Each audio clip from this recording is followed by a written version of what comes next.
Hello, and thank you for joining us today on the Road to Recovery. I'm your host, Ronda Jackson, serial entrepreneur and small business advocate. And today's conversation is about emotional intelligence. How do we continue pivoting and reinventing our businesses to stay relevant and stay active? Well, without tarnishing our brand image. Well, we have brand expert and digital marketer here today with us, Miss Jessica Reveles and of J Squared Communications. Thank you for joining us, Jessica. Thank you for having me, Rhonda. Oh, you're very welcome. Jessica, will you share a little bit about what's going on with J Squared and yourself? You're safe, business is okay? We are safe and well. Our workers are happy. I'm still in business and attracting new clients every week. So that's good. And we do digital marketing and communication. So that's something that's really needed at this time still. It's an industry that fortunately wasn't impacted in a negative way. Oh, very good. Yeah, because that messaging, I think the word that I keep seeing around is emotional intelligence, right? Mm-hmm. How do we portray ourselves so customers understand us, they feel heard, but at the same time, we're showing our compassion and how we can best help in their situation. Yes. Absolutely. Okay. So one of the other things that I'm really asking guests, because, everybody's purview about right now is so different and we're all on different sides of the spectrum. What would be one word you would use to describe what's happening in the world today? One word that I would use to describe what's happening in the world today is, I believe, unity. And if I could pick two words, I would say hope.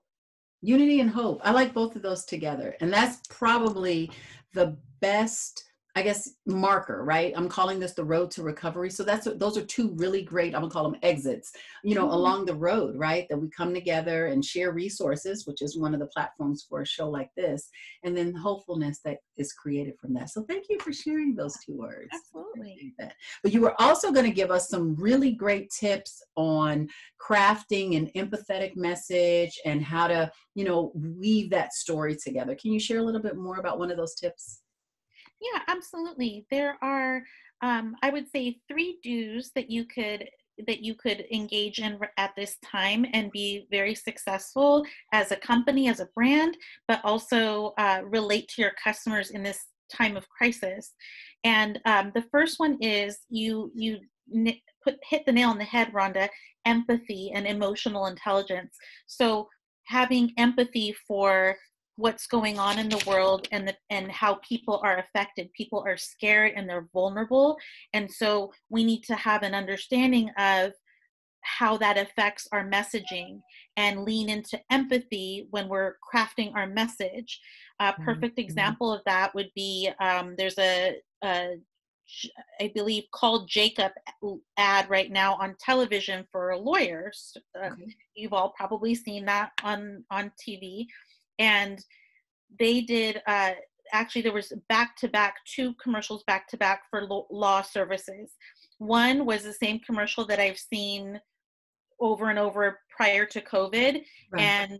And at the end, it made a mention of COVID. We're struggling at these times. This is, we're here for you.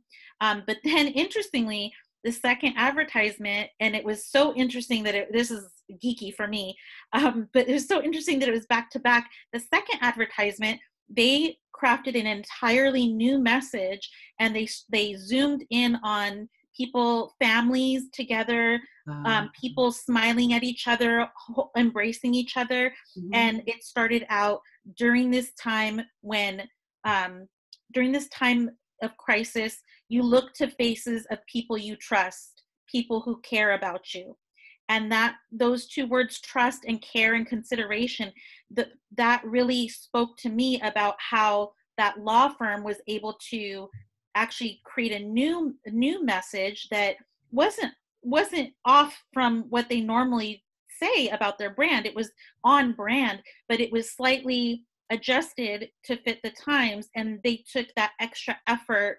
And I noticed that they took that extra effort to create a little bit of a different commercial than the other guys that just simply put the COVID stamp on it and called it a day. Okay, so it's not okay just to plug in a word or optimize a post with a hashtag. You're saying that the heart has to be there too. Is that what I hear you saying? Absolutely, Yeah. absolutely. Yeah. That's that empathy piece. Okay. All right. I think that I also, using your word, the unity, the cohesion. What's there a bigger need for? So if it other than the COVID stamp, other than obviously we care, we're united, we're in this together. But what's there a bigger need for in our marketing or in our digital messaging? A big need right now is, I would say, what it's not is not a full brand overhaul. It's not Okay. necessary, but a light touch ups to the branding, and the branding and messaging go hand in hand.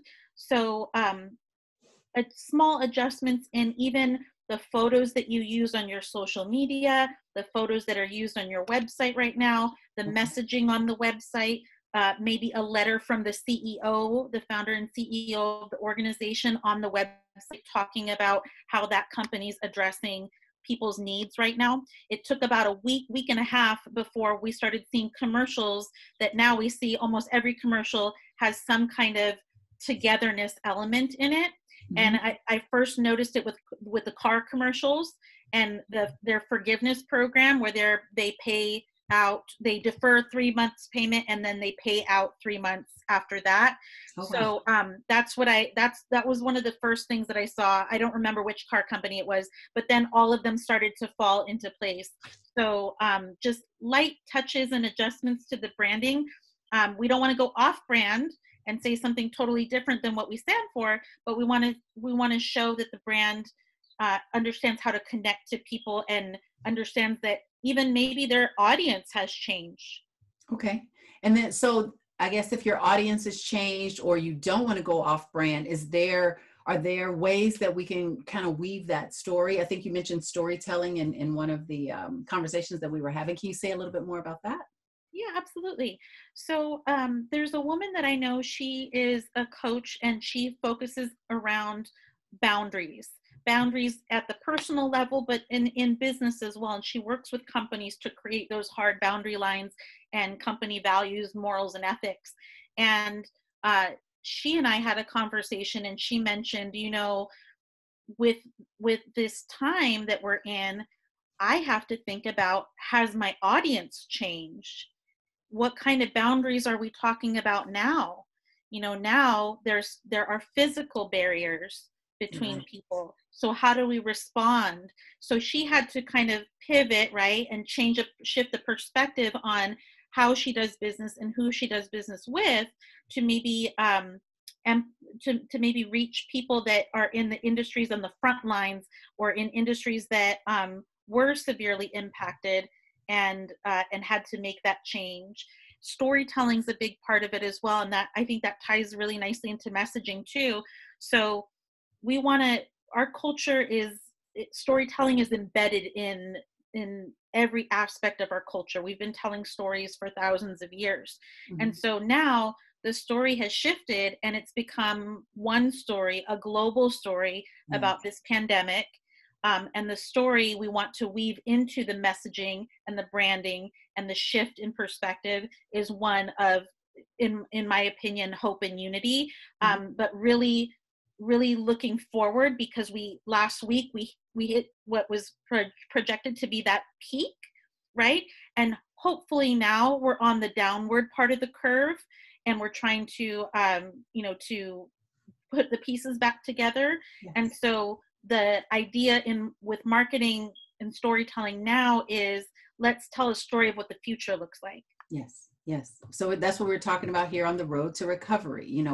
We can look in our rearview mirror and see where we've come from, but now the idea is to keep a look, at the dashboard and then what's ahead, right? What's coming up in front of us. Yeah. But one word that you use that I find really interesting, because we've had business strategists on, we've had, some of the small business development centers on to talk about, how to, recover and how to move forward. And they've all used the word pivot, and then you used it in marketing. Mm-hmm. So can you talk just a little bit more about what that means? How do you define pivot when it comes to marketing? Because you're not telling me to reinvent the wheel, you're not telling me to create a new product or a new service, but you're saying to pivot in my marketing. Mhm. So pivot in the simplest terms, the way I could kind of reduce it down to it's what it is at its basic level is it's a shift in perspective. It just means that given circumstances, you you need to shift your marketing and messaging and and that's the visuals, the branding, the all the different elements that come together, the copy, that needs to shift in response to the circumstances or the times. Yes. And so we're not hard selling right now. People are looking at a softer sell. So that's one way you could pivot in your marketing and in your sales language is softening the sale and really leading with that storytelling aspect and that relational aspect where you're really nurturing client relationships and making them feel safe and secure at a time when they really are very vulnerable. Yes, no, I understand. Thank you. Now, do you mind kind of in closing, can you give us something actionable? Like what can business owners take away from either your, marketing experience or the conversation here in front of us? What can I do today to impact my business and continue on that road to recovery? Yes, I use this actually. This is a great response to questions like this that I get in any time, COVID or not. And Okay. that is look at your marketing calendar and plan for the road ahead, right? So just like when we're driving somewhere that we don't know what the future is going to hold, we use our GPS, right? We use Google Maps, and we have to do the same thing with our marketing, again, in times of crisis or not, is to plan ahead. And so reading the news in a limited way, limiting what you're consuming. It's important to prepare for the next at least 4 weeks ahead, and Oh, then 2 months after that if you can. And it's a little bit hard with industries that are events driven, but it can be done because everything really has gone virtual for the most part. Schools, summits. I've been to a summit and a women's conference online, which is really neat. There was one that was a 2-day. I have a 3-day coming up at the end of the week. oh, And wow. so everything can be shifted, but it has to be planned. If there's no roadmap for where we're going, we could end up on a turnpike into a bad place. Yes. So it's really important, I think, in times of crisis like this, if you can plan a month, I think you're in a really good place. And then if you could try to look ahead 2 months and have the vision and the foresight, again, tying in hope, Yeah. right? What can we do now when things start to get back to normal, or what would have been considered normal prior to COVID? What can we do with the times? What is it going? Can we anticipate what it's going to be like after a month passes and maybe the different parameters and restrictions get shut down? Yeah. How do we go back to life? How do we transition? So those 2 months out from the month, we want to transition into how are we going to respond to the new world that we're entering in? Yeah, but what I also hear you saying, and you have consulted me as well, is that document and that plan is still very fluid, right? It's not set in stone and you can Absolutely. adjust it and you can update it. And that's, just coming from working, directly from a plan, right? But you're saying to have a basis and then, build on top of that. That's what I hear you saying. Yeah, in my industry and when I work with clients, the way we typically work is we have a master content calendar. We plan between 3 to 6 months in advance, depending on the bigger initiatives, like big holidays, like the Christmas and New Year holidays. Yeah. So those get planned, up to a year in advance in some cases.